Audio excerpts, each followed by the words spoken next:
14, versos 12 e 13.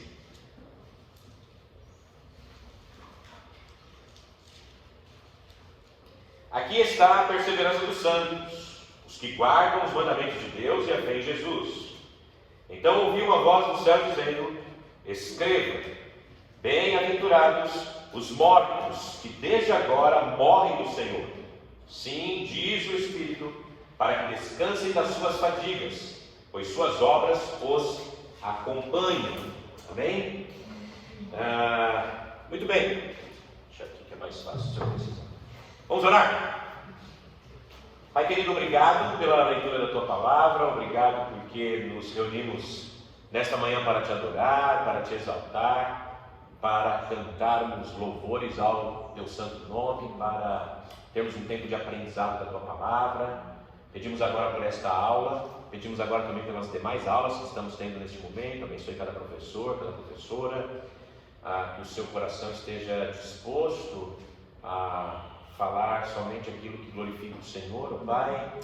Que o Senhor continue abençoando nossa igreja, abençoando a escola bíblica, cada líder, cada professor, que o Senhor possa dar sempre sabedoria e direção para a glória do Teu nome em Cristo. Amém.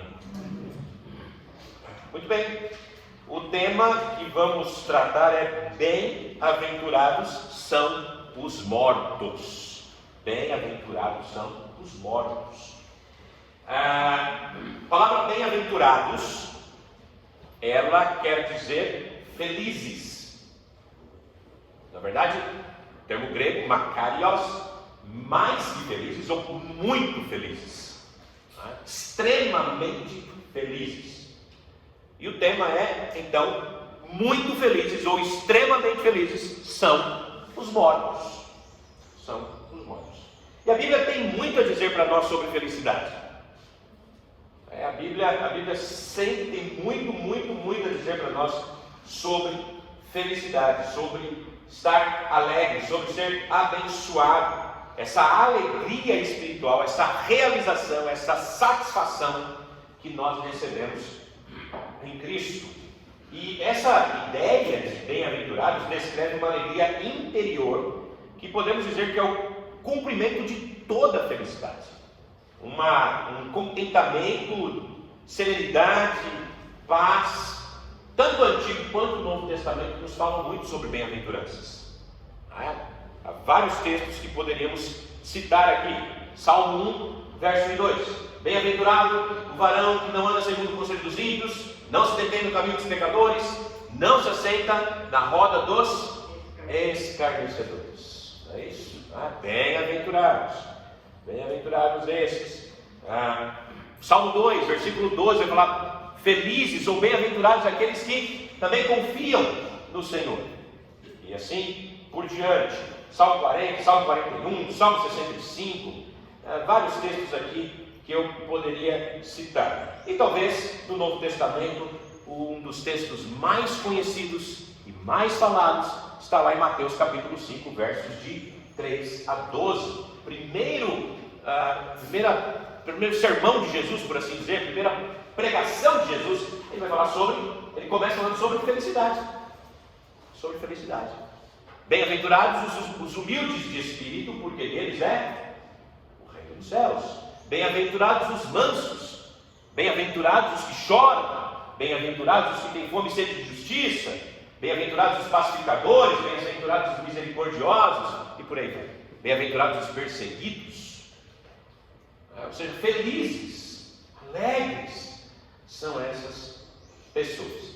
Mas a bem-aventurança mais surpreendente para mim em todas as escrituras é essa de Apocalipse, capítulo 14. Bem-aventurados os mortos. Bem-aventurados os mortos.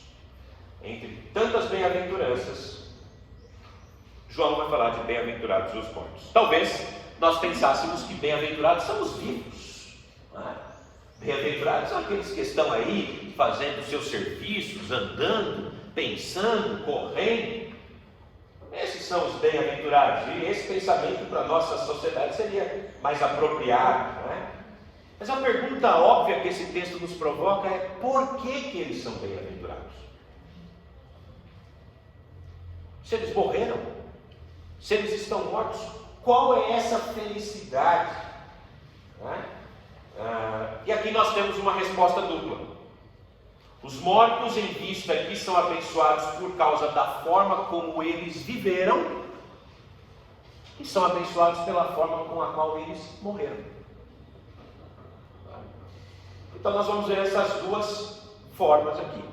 Como eles viveram, como é que era a vida deles. O texto começa dizendo, falando sobre aqui a perseverança dos santos. Versículo 12 começa dizendo, aqui a perseverança dos santos. A perseverança dos santos, irmãos, é uma das doutrinas mais importantes e uma das doutrinas mais reconfortantes de toda a Escritura. Então nós vamos investir algum tempo hoje aqui pensando um pouco sobre a perseverança dos santos.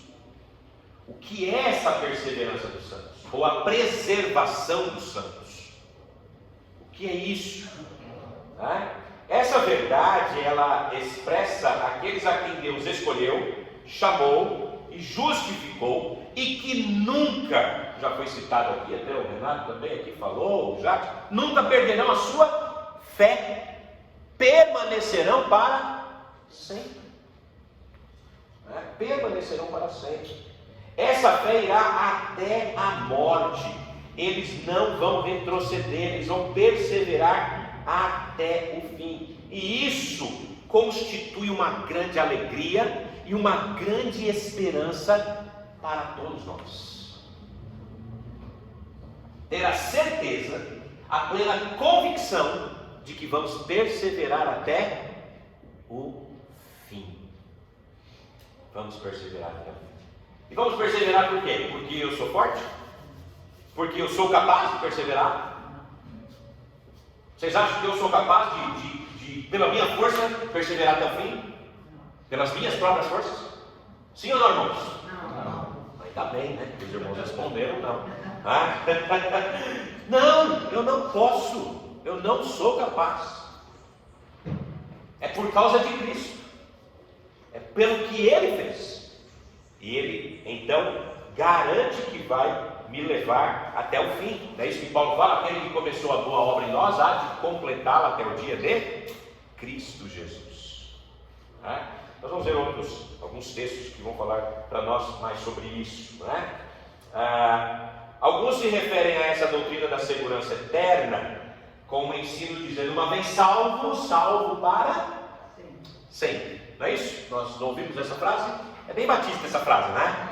Os batistas usam bastante isso. Uma vez salvo, salvo para sempre. E é uma verdade. Uma vez salvo, salvo para sempre. Não é uma mentira. Mas uma vez que foi verdadeiramente salvo. Porque eu sempre gosto de abrir alguns parênteses nessas questões, irmãos, porque às vezes surgem algumas perguntas e algumas dúvidas que talvez alguns não façam, mas eu sei que pairam pela mente de alguns irmãos. Uma delas é, mas e se a pessoa se desviou? Ela está salva? Ela é salva. Aí a pergunta é, o verdadeiro crente vai ficar afastado para sempre do Senhor? Então, na verdade, o que foi salvo de verdade, salvo mesmo, não é porque, irmãos, às vezes a gente confunde salvação, um cara levantar a mão, vir à frente, fazer uma oração, ser batizado, receber um certificado, e como se aquele certificado fosse a passagem para ele entrar no céu. Irmãos, levantar a mão, vir na frente, ser batizado, não salva ninguém. Às vezes a pessoa só tomou um banho. Ela fala como crente, ela pensa como crente, ela responde como crente, mas ela não é um crente. Às vezes ela só aprendeu. E às vezes ela vai sair, vai para o mundão, vai viver sua vida e nunca mais ela retorna. Por quê? Porque nunca foi. Porque aquele que é, ele permanece até o fim. Ele permanece até o fim. Não estou dizendo que um crente verdadeiro não tropece, não caia, não se afaste, e até pode ser que ele morra fora do contexto que a gente chama de igreja. Isso pode acontecer. Agora, não quer dizer que isso seria uma regra. Eu fico muito intrigado com um texto lá de 1 Coríntios 5, quando o apóstolo Paulo, texto que eu já vi bastante discussões e tudo, até no seminário, né? Quando Paulo fala daquele rapaz lá que estava dormindo com a madrasta, né? com a mulher do pai dele. E Paulo falou: olha, entregue esse para Satanás, para a destruição do corpo, para que a alma seja salva no dia do juízo. Paulo está falando, parece-me que Paulo está falando de um crente. Ele está falando da salvação desse cara. Mas olha, entregue o corpo para a destruição, entrega para Satanás. Possivelmente ali uma referência à morte, um juízo. Agora, parece que ali é uma regra? Não. Me parece uma exceção.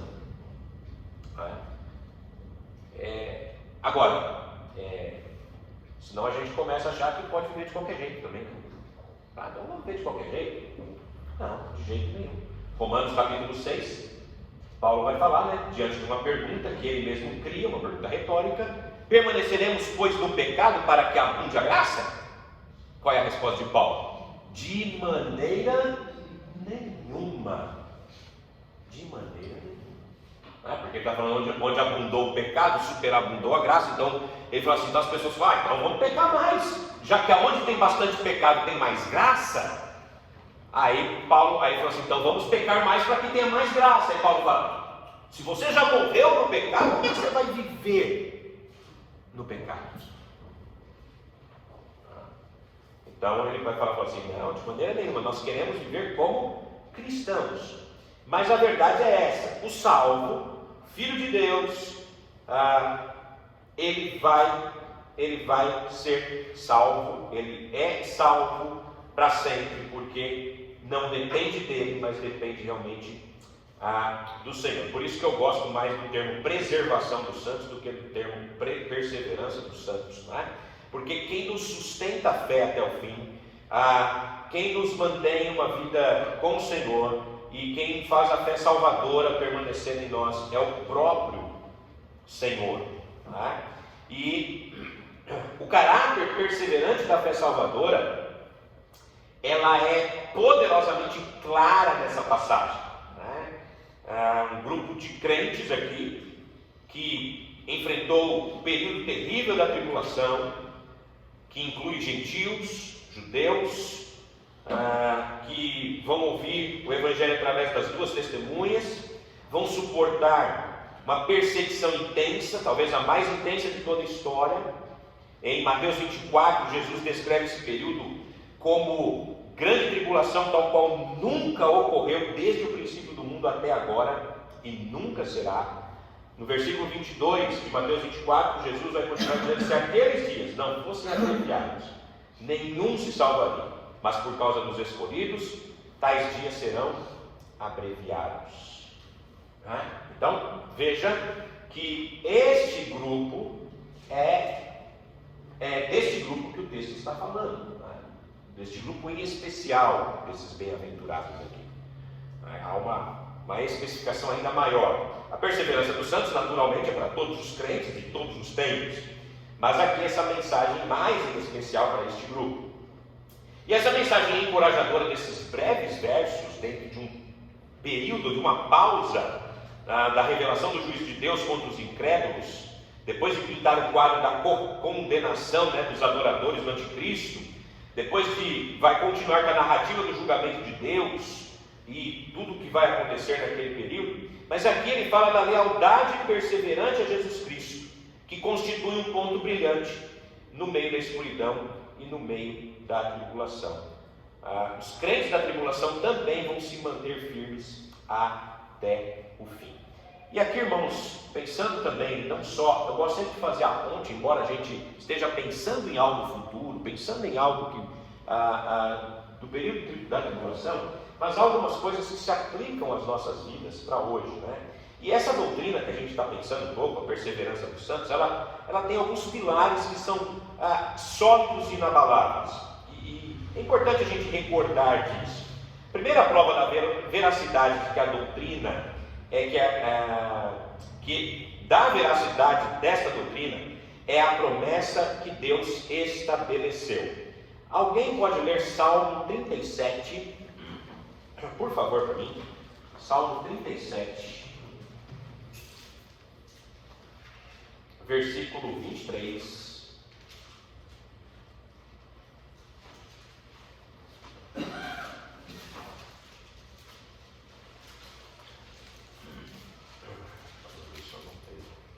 Salmo 37, versículo 23 até o versículo 34. Alguém pode abrir, por favor? Os passos de um homem bom são confirmados pelo Senhor. Deleita-se no seu caminho. Ainda que caia, não ficará prostrado, pois o Senhor o sustém com a sua mão. Fui moço e agora sou velho, mas nunca vi desamparado o justo, nem a sua semente a mendigar o pão. Compadece-se sempre e empresta a sua semente e é abençoada. Aparta-te do mal e faz o bem, e terás morada para sempre, porque o Senhor ama o juízo e não desampara os seus santos. Eles são preservados para sempre, mas a semente dos ímpios será desarraigada. Os justos herdarão a terra e habitarão nela para sempre. A boca do justo fala sabedoria, a sua língua fala do juízo. Até quando? 34. A lei do seu Deus está em seu coração, os seus passos não resvalarão. O ímpio espreita o justo e procura matá-lo. O Senhor não o deixará em suas mãos, nem o condenará quando for julgado. Espera no Senhor e guarda o seu caminho, e te exaltará para herdares a terra. Tu o verás quando os ímpios forem desarraigados. Os irmãos viram aí quantas vezes, várias vezes vai se repetir a ideia de que o Senhor preserva o justo. Que o justo, ainda que cair, não ficará prostrado. Não ficará prostrado. Veja como é uma verdade. E aí há outros textos que a gente poderia inicialmente colocar. Mas ele mostra claramente aqui, nesse salmo, Davi expressa essa verdade de Deus. E no Novo Testamento, essa verdade também, ela é repetida, que o Senhor nos dá a salvação eterna. João 3,16, um texto muito conhecido pela gente. Não é isso? Quem sabe João 3,16?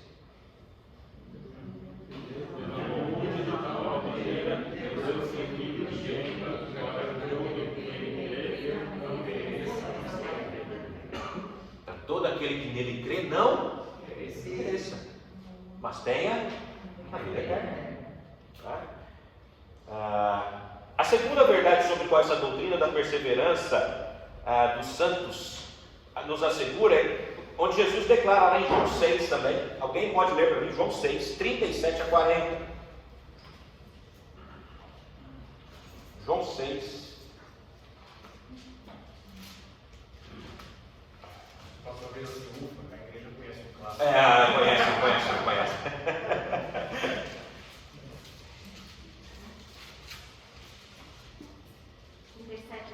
37 a 40.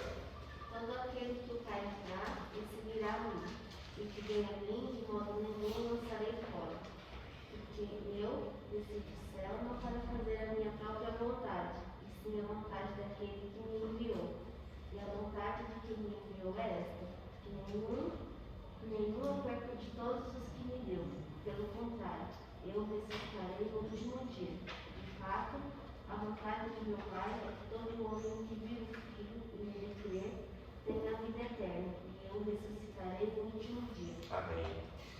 Ô Marcos, se não soubesse aquele versículo, eu ia mandar todo mundo para a sala da Cíntia lá. Vamos todo mundo recomeçar lá com a sala da Cíntia para aprender João 3,16. Mas veja aqui esse texto que a Ayala acabou de ler para a gente, em João 6. Olha o que o Senhor nos diz, né? Que Jesus diz: todo aquele que o Pai me dá, esse virá a mim. Todo que o Pai me dá, esse virá a mim. E o que vem a mim, de modo nenhum lançarei fora.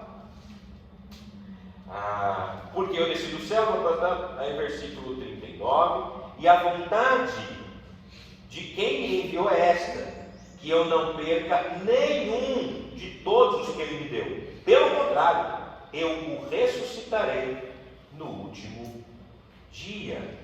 De fato, a vontade de meu Pai é que todo aquele que vir o Filho e nele crer tenha a vida eterna.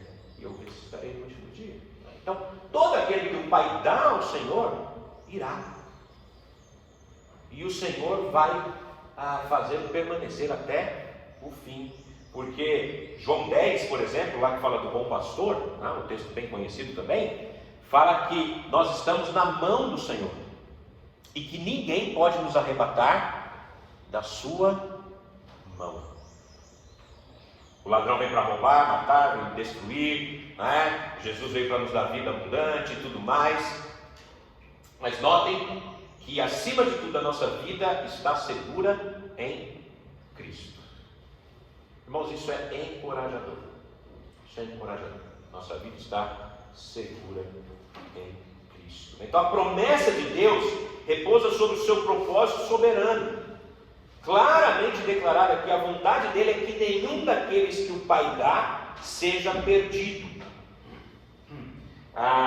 No versículo 44 de João 6, que não foi lido, diz: ninguém pode vir a mim se o Pai que me enviou não o trouxer, e eu o ressuscitarei no último dia. Então Jesus reforça essa verdade, de uma maneira muito clara. E Romanos 8, versículos 28 e 30, talvez um dos textos mais conhecidos também, que nos diz, que garante, se nós sabemos que todas as coisas contribuem para o bem daqueles que estão juntamente, para o bem daqueles que amam a Deus, daqueles que são chamados segundo o seu propósito. Aos que de antemão conheceu, também os predestinou para serem conformes à imagem do seu Filho, a fim de que ele seja o primogênito entre muitos irmãos. E aos que predestinou, a estes também chamou, e aos que chamou, a estes também justificou, e aos que justificou, a estes também glorificou. É uma cadeia, são elos inquebráveis. Aqueles que o Senhor conheceu intimamente, eles serão glorificados. Há um elo, não se quebra essa cadeia. Conheceu, elegeu, chamou, justificou, glorificou. Então todos a quem Deus chamou foram predestinados, chamados, justificados, serão glorificados. Ou seja, desde a eternidade passada até a conclusão do futuro, o processo da salvação é uma continuidade ininterrupta. Não há, irmãos, qualquer possibilidade do Senhor nos abandonar ao longo do caminho. Não há nenhuma possibilidade. O Senhor não vai nos deixar. Ele não nos abandona. Como eu já citei, o que começou a boa obra vai completá-la até o dia de Cristo Jesus. E em Romanos 11, Paulo vai acrescentar: os dons e a vocação de Deus são irrevogáveis. Terceira prova da doutrina da perseverança dos santos é que o poder de Deus que garante, É o poder de Deus que garante o crente como uma nova criatura. 2 Coríntios 5, 17. Quem sabe? Oi? Então acha aí, lê. 2 Coríntios 5, 17. Sabe sim, certeza que sabe. 2 Coríntios 5, 17. Eu tenho certeza que você sabe.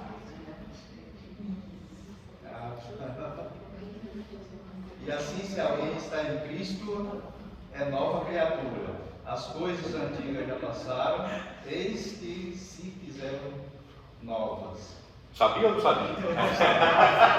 Sabia, só não sabia o endereço, né? Só falando o endereço, não sabia qual era, né? Mas eu tinha certeza que esse aí ia conhecer, né? Então, foi mais um clássico. É que o João 3,16 a gente já sabe até o endereço, né? A gente já termina, quando a gente termina, fala João 3,16, né? Agora o 2 Coríntios 5,17 a gente lembra dele, né? Se assim, né? Assim, se alguém está em Cristo, nova criatura, as coisas velhas passaram, tudo é novo, acabou o passado, tudo novo. O Senhor então nos garante a partir disso, porque Ele nos fez nova criatura. Em João 10 novamente, Jesus, que eu já citei, Jesus vai dizer sobre as suas ovelhas: as minhas ovelhas ouvem a minha voz, eu as conheço e elas me seguem, dou-lhes a vida eterna e nunca hão de perecer, e nenhuma delas será arrebatada da minha mão. Aquilo que meu Pai me deu é maior do que todos, e ninguém pode arrebatá-los das minhas mãos. Podemos voltar para Romanos 8, né? Quando Paulo também vai dizer: nem morte, nem vida, nem anjos, nem potestades, nem os principados, nem os poderes, nem a altura, nem a profundidade. E ele vai falando um monte de coisa. Depois fala: nada poderá nos separar do amor de Deus. Só tem medo não, irmãos, pode falar com coragem. Nada poderá nos separar do amor de Deus que está em Cristo Jesus. Nada é nada, irmãos. Nada. Nem demônios, nem o futuro, nem o passado, nem o seu pecado lá de trás, nem o pecado que você cometer no futuro. Nada pode te separar do amor de Deus. Louvado seja Deus, irmãos. Aleluia. Isso me traz esperança. No meio da tribulação, no meio da angústia, no meio de qualquer momento, isso me dá esperança. Ninguém vai poder me afastar do amor de Deus. Nada, nenhuma circunstância. Eu posso ficar triste, eu posso chorar, eu posso me desanimar, eu posso até tropeçar, mas eu sei que o Senhor vai estar ali do meu lado, me sustentando até o final. E isso é suficiente, irmãos, para nós. Isso é suficiente para nós. Então, a fé salvadora, irmãos, ela não é perdida. O poder da graça de Deus. Nós nascemos com uma nova e viva esperança. Cristo morreu e ressuscitou para isso. Então nós receberemos ou perseveraremos até o fim, né? Sem dúvida nenhuma, porque o Senhor nos dará essa força até o final, né? E vamos com certeza, pela sua graça, chegar até o final, né? Os crentes perseveram pela fé. Pedro vai falar isso. Perseveram por causa do amor, perseveram em obediência, perseveram fugindo do pecado. Nós vamos perseverar pela graça do Senhor, nos dando forças para continuar, né? Então, aqueles que são salvos de fato, irmãos, vão permanecer no Senhor até o fim. Vão permanecer. Isso é fato. Ainda que em algum momento estejamos duvidosos ou cansados, né? A palavra sempre vai nos dar ânimo para prosseguir, para continuar. Naturalmente, como disse, há aqueles que não perseveram. Por quê? Porque não são do Senhor. Há uma história no livro O Peregrino. Não sei quem já leu o livro, né? Ou já viu o filme. O filme é bem piorzinho, né? O livro é muito melhor, né? Se você leu o livro e assistiu o filme, eu fiz os dois, né? Primeiro eu li o livro e depois assisti o filme. O filme é bem ruimzinho quando comparado com o livro, né? Mas há um momento na história do peregrino em que o peregrino, lá o cristão, né? O peregrino de John Bunyan, o cristão está num caminho e tem dois homens voltando. E então eles param para um diálogo, né? Aqueles dois homens na volta aconselham o cristão a não seguir, porque eles estavam indo para as fronteiras da sombra da morte, né? E eles não gostaram daquele caminho, e aí eles homens estão voltando, e o cristão pergunta: para onde vocês estão indo? E os homens disseram: olha, estamos voltando. Se você valoriza a sua vida, não vá. Aí o cristão pergunta: qual o problema? Aí os homens dizem: olha, nós estávamos indo dessa forma como você está indo, e já estávamos tão longe, e quando de repente nós resolvemos voltar e estamos trazendo essas notícias para você. Ele falou: mas o que você encontrou? E ele falou: olha, nós estávamos quase no vale da sombra da morte, mas nós vimos um perigo que lá tinha, e então voltamos antes disso. Ele falou: mas o que você viu? E os homens vão dizer: o vale é escuro como um breu, há doentes, sátiros, dragões, naquele vale tinha um uivo contínuo gritando, um povo numa miséria indescritível, que estavam presos em aflição, presos em ferros, nuvens desanimadoras de confusão, morte e tantas outras coisas. Então nós resolvemos voltar. Então o cristão disse: mas eu não estou percebendo isso que você disse, né? Alguma coisa assim, mas esse caminho é o caminho para o porto desejado. Aí os homens dizem: seja o teu caminho, nós não vamos escolhê-lo para o nosso caminho. Ou seja, o cristão tinha um objetivo e ele queria chegar, mas ele tinha que passar pelo vale da sombra da morte. E eles se separaram. O cristão seguiu o seu caminho com a espada desembainhada na mão, por medo, né, de ser agredido, mas ele foi e seguiu até o fim. Nessa história, lógico, é uma ilustração, né? Mas veja que aqueles homens, nós podemos comparar àqueles que se juntam a nós, caminham por um tempo, mas quando as dificuldades vêm, quando as lutas aparecem, quando os problemas surgem, e quando ele fala: é muito difícil ser cristão, é melhor eu desistir, é porque ele nunca foi, ele apenas gostou, apenas se interessou, mas nunca foi um verdadeiro cristão.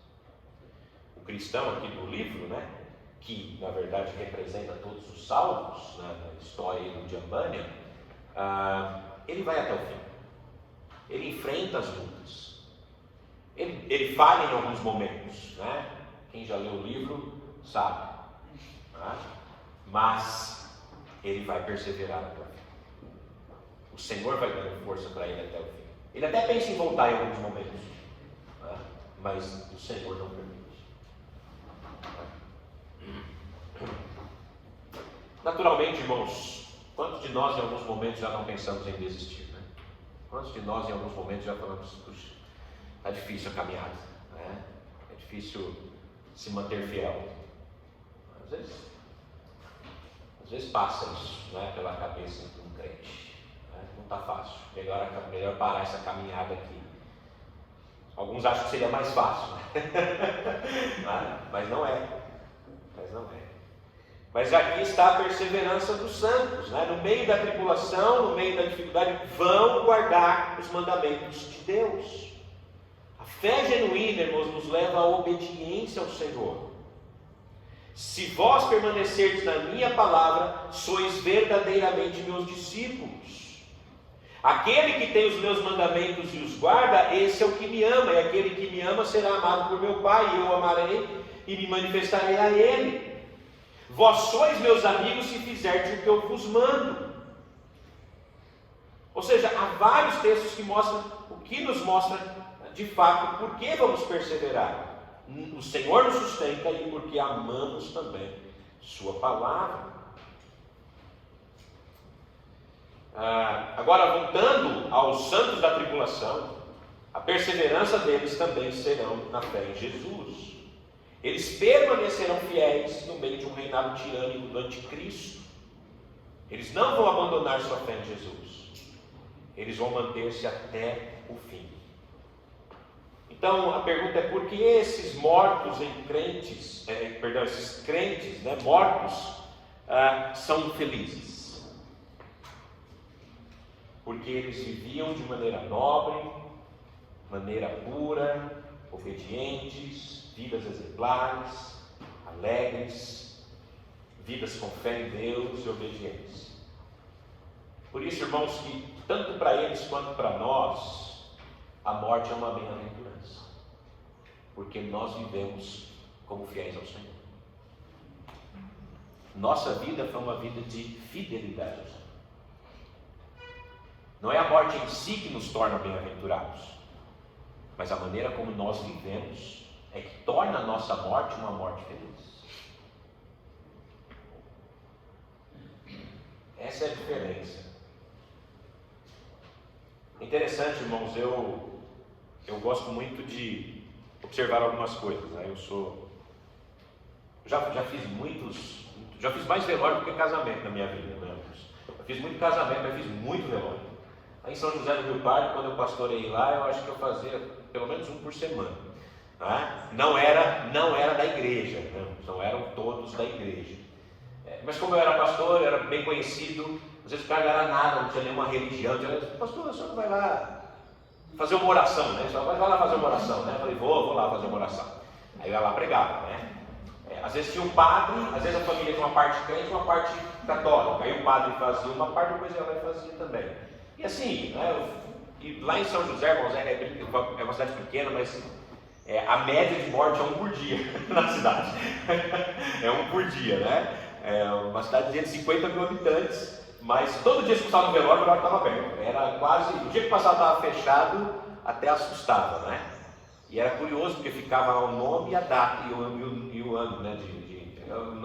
Quantos anos a pessoa tinha. Toda vez que eu passava de carro, eu estava curioso para ver a idade e ninguém tinha morrido. E todo mundo se conhecia, né? Mas então eu fiz muito velório lá naquela cidade. Mas eu me lembro, eu sempre observei muita coisa. E uma das coisas que eu sempre gostei de observar em velório é quando eu ia fazer um culto fúnebre de um crente e o culto fúnebre de um incrédulo. A maioria era de incrédulos. Não havia esperança quando você estava junto com as pessoas ali, com os incrédulos. Nenhuma esperança. Você via tristeza, sofrimento, choro amargurado. Esse era o velório do crente. Tinha gente triste? Lógico. Morreu, né? A gente fica triste quando alguém morre. Tinha choro? Também. Mas tinha esperança. Havia ali uma felicidade por trás de tudo. As conversas eram sempre: nós vamos nos ver novamente. Nós vamos nos reencontrar. Ele está com o Senhor. Ele era um salvo. Era tão reconfortante. Você pregava ali, você não sentia tristeza. Agora, quando eu fazia velório, uma vez eu fiz um, irmãos, aquele foi talvez o pior de todos. 6 jovens morreram no acidente de carro, uma noite. Fizeram velório coletivo, né? E uma das moças estava frequentando a igreja, que eu era pastor. Ela não era crente, mas estava começando a frequentar. Infelizmente, com 17 anos, teve a vida ceifada aí nesse acidente. Né? Mas, irmãos, foi tão triste. 6 jovens e todos os caixões lacrados, porque ninguém sabia o que era ali que tinha sobrado. Juntou um pedaço de um com o outro e tentaram colocar dentro dos caixões e levaram para o velório. Mas o choro, o desespero de todos ali era algo terrível. E eu não tinha nada além de tentar levá-los, aos que estavam vivos, a ter uma esperança em Cristo Jesus. Mas o crente, ele tem esperança. O salvo tem esperança. Por isso que a morte para o cristão, ela é uma alegria. Porque ele vai estar com o Senhor. dizendo que alguém queira morrer aqui, irmãos, ou que os irmãos, ou alguém quer que os irmãos morram. Tá? De jeito nenhum, eu também não estou querendo, não. Eu ainda quero viver mais um pouco. Tá? A não ser que Deus não me queira mais aqui. Se Ele não quiser, é Ele que se vira com isso, né? Não sou eu. Mas note que o que eu estou mostrando e tentando mostrar é que há uma bem-aventurança para o Cristo. Ele sabe com quem ele vai estar por toda a eternidade. Né? O não salvo, infelizmente, não tem isso. Né? Eu vou, está no fim aqui, já tem um tempinho, eu vou terminar. Né? Então, não só como eles viveram, mas como eles morreram. Né? Eles viveram na esperança. Os santos da tribulação vão morrer com essa promessa. Vários textos nós não vamos ler no Apocalipse vai mostrar essa realidade. Mas o texto vai nos dizer: bem-aventurados os mortos que morrem no Senhor. Alguns textos vão dizer. Também vai dizer que grande multidão estará naquele dia de todas as tribos, povos, línguas e nações diante do trono do Cordeiro, vestidos de vestiduras brancas. Os mártires também vieram da grande tribulação, né? E por aí vai. E a voz que informa João fala que os que são mortos aqui, né, nesse texto, são abençoados. Crentes que foram martirizados durante a tribulação, eles então foram, na verdade, ou se tornar mártir, tornou a sua morte uma morte feliz. Né? E eles agora descansam dos seus trabalhos, descansam das suas obras. A palavra aqui, ações, erga, refere-se ao serviço ao Senhor. Quando esses crentes vão para o céu, o seu trabalho diligente segue com eles. Assim também como nós, irmãos. Isso é uma outra razão para nos dar esperança e alegria. As nossas obras para o Senhor vão nos acompanhar, não para a salvação, porque o salvo está salvo, né? Mas para os galardões, para as bênçãos eternas. Paulo vai falar que em Coríntios 3, que as nossas obras vão ser testadas. Todas as nossas obras serão testadas, as minhas e as suas. E ele fala: olha, veja como você constrói. E ele põe 6 tipos de materiais, 3 e 3.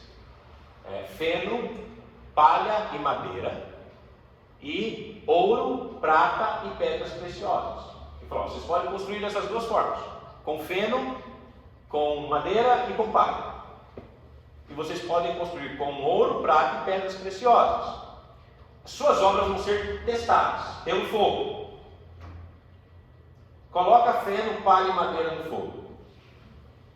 O que sobra? Sim, serve para nada.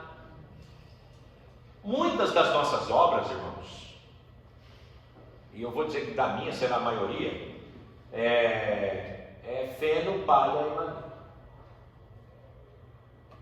Talvez tenha um pouquinho aí com uma prata meia boca, né? Na hora que purificar vai sobrar só a metade só, viu? E olha lá. E Paulo fala: veja como você constrói.